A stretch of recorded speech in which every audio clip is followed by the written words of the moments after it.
السلام علیکم ورحمۃ اللہ وبرکاتہ۔ ناظرین کرام، آج سجدہ سہو کے متعلق مسائل بیان کیے جائیں گے کہ اگر کوئی بھائی نماز کے اندر بھول جاتا ہے تو پھر وہ کیا کرے۔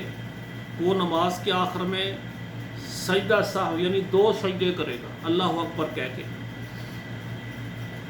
اگر نماز میں کسی قسم کی کمی بیشی ہو جائے تو آخری تشہد میں التحیات، درود اور دیگر جو دعائیں ہیں تشہد کی، وہ پڑھنے کے بعد سلام پھیرنے سے پہلے 2 سجدے کرے گا اور پھر سلام پھیرے گا۔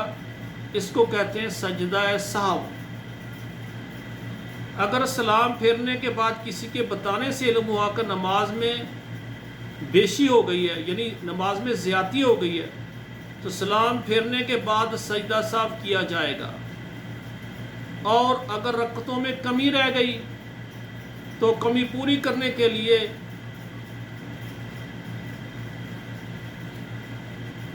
سلام پھیر لیا ہے، اور سلام پھیرنے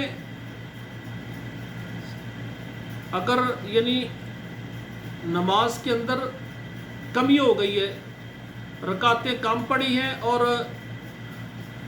سلام پھیر لیا ہے، بعد میں بتایا کسی نے کہ آپ کی رکعتیں 3 ہوئی ہیں، پڑھنی 4 تھیں، تو پھر ایک رکعت پڑھیں گے۔ رکعت پڑھنے کے بعد تشہد اور دعائیں پڑھنے کے بعد پھر کیا کریں گے؟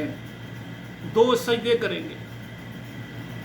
تو اسی طرح یعنی اگر نمازی آدمی کو یہ پتہ چلے پتہ نہیں میں نے رکعتیں 3 پڑھی ہیں یا 4 پڑھی ہیں، تو اب جس پر اس کو یقین ہے کہ لگتا ہے 3 پڑھی ہیں، تو ایک اور پڑھے گا اور سلام سے پہلے 2 سجدے کرے گا، سجدہ سہو۔